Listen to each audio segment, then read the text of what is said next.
cái nó lâu bia nó thiếu xiêm hồn cả vợ chơi vui nó ngày lúc nào aki đang nghe lâu bia nghe thằng vợ dia lâu bia ta buồn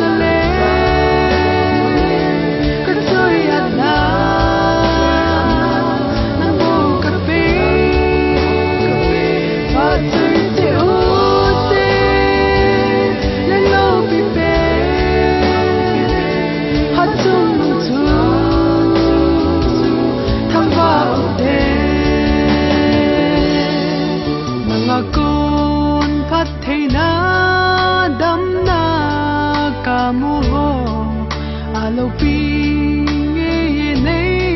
vang bộ na và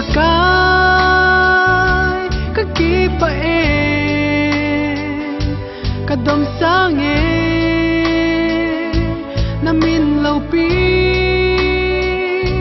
sa min lâu ding na phan na ho can he sing ding lâu bên ra buồn ngả lệ có chơi ăn na nằm bầu cà phê và chơi rượu tê lên lâu phi phê hát chung lu du thăng vào tê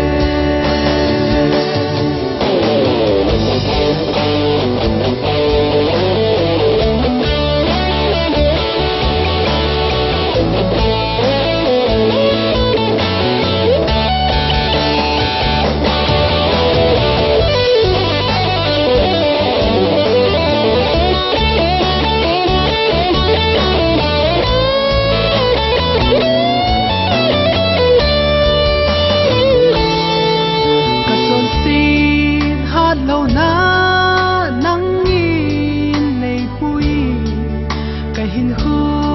làm hilin nắng adi cái này bụi hồi na cái sa sắm na này ven na ho cái pa say la